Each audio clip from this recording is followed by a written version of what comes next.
Well, hello there, friends and neighbors.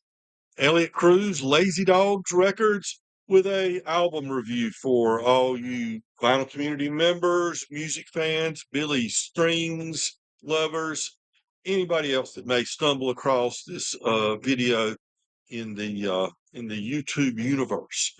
Uh, Billy Strings just released his newest album. It's a live album and it's called Live Volume 1. So I hope that means that we can expect a Volume 2. And just let you take a look. It's a gatefold, as you see. And in this case, it was pre-ordered from the Billy Strings website and released. I got it 2 days ago. It's on Reprise Records. The red and black 180 gram came in a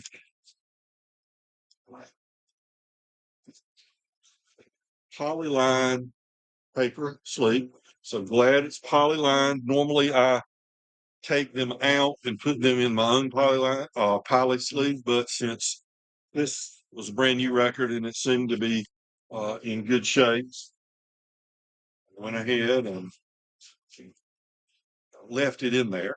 I always clean my records when I get them before they ever go on the turntable, and cleaned it up real well. It's flat, and I did notice. Now I've listened to it twice now. Right now, as I'm recording, I'm listening to side two for the second time. Everything else I've listened to twice. As I say, it was flat. No issues there. On sides 3 and 4, there is a very light bit of surface noise in the last minute, 2 or 3 minutes of each of those sides. Well, side three, the last 30 seconds, is a little light crackle that you can hear. And this album consists of 8 songs. Uh, Usually on each side, on side one, you've got 3 different songs. But on the other sides, you've got 1 or 2 songs on each side. And each side runs 24 minutes, 22, 24 minutes, something like that, which is kind of an extended time for a vinyl record.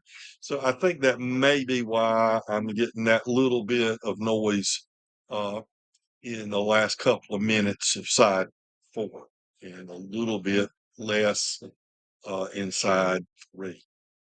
Just make you aware of that. It's not enough for me to send it back.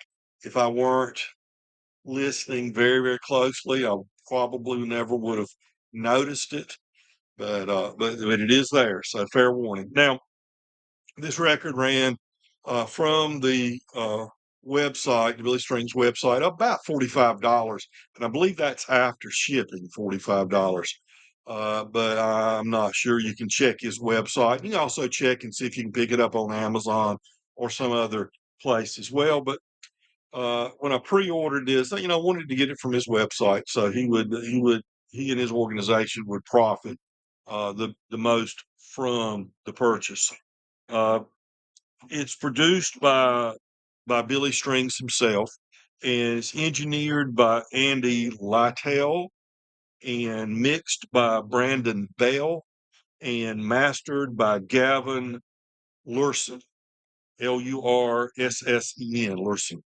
And this album now Billy Strings, is anybody watching this probably already knows, probably considered the preeminent uh, young acoustic guitarist in the music world today. Definitely the top flat picker among the under 50 crowd, uh, and for a good reason. This man can really play. But it would be kind of one dimensional if all you got was hot licks from Billy Strings on the acoustic guitar. This album is much more than that. In a way, it's Billy Strings the individual, and it's Billy Strings the band, and the band is excellent. It is definitely a team effort. He doesn't hog all the spotlight on this album. It's not watch me light fire to this guitar, not literally, but figuratively. Although, given that he is playing big stadium shows now, big, huge festival headliners, uh, and really big arenas, uh, he, he might light a guitar on fire. Who knows? Who knows what might be next? But it's a team effort. Now, the Billy Strings band consists not only of Billy Strings on acoustic guitar, and interestingly enough, some electric guitar as well here. Uh, Billy Failing plays the banjo. Alex Hargraves is on the fiddle. Royal Massett is on the bass. He plays upright bass, but he also plays the electric bass sometimes. And Jared Walker on the mandolin. And some of the songs are written by several of the members, if not all the members at one time. And some of the songs are Billy Strings and someone else. But I say there are only 8 songs on here. But it's a beautiful sound they're able to get out of this band, and everyone has their moment to shine. But it's not so much you step out and lets you shine, and then you step back, and then you step out and you shine. It's more like just listen to it as a whole, and the group effort, the collaboration makes everybody shine. I think that's a good way of putting that. Now, Billy Strings is a 21st century take on bluegrass and what I refer to as bluegrass adjacent music. Personally, I have a very narrow definition of what bluegrass is. That doesn't mean I don't like stuff that is bluegrass adjacent as well. But to me, bluegrass is a very specific sound with a very specific uh, format, very specific instrumentation, and very specific way of doing everything. And this isn't just that. This is much more, uh, much more bluegrass adjacent, I guess you could say. So it's like I said, 21st century take. There is lots to, to say about traditional bluegrass in this music. He owes obviously a huge debt to Bill Monroe and Stanley Brothers and Flat Scruggs and those early traditional bluegrass players, but also a huge debt to the newgrass artists. Uh, I hear a lot of newgrass revival influence in this music. I hear the influence of Dawg music or spacegrass from uh, David Grisman, so influence from David Grisman, influence from Tony Rice, and influence from non-bluegrass artists like there's some elements of the Grateful Dead in this music. There's some elements of gypsy jazz.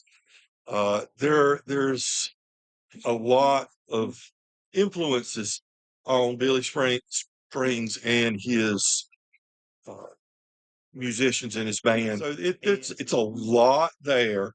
It's Billy Strings band music, but you have to know, you have to feel like people like Vassar Clemens and John Hartford and Tony Rice, who've all gone on now, and Bill Monroe and Earl Scruggs and all those fellas have to have a smile on their face up in heaven right now, seeing what Billy Strings has been able to do with his music, using things that they have done in the past as a launch pad for that. So I highly recommend you pick up Billy Strings Live Volume 1 and on Reprise Records. And I think you'll really enjoy it. So that's my quick little review of Billy Strings' new album. I hope you enjoyed that and hope you got a little something out of it. And I'll remind everybody, please let's be kind to our neighbors, folks, because we are all neighbors. Take care.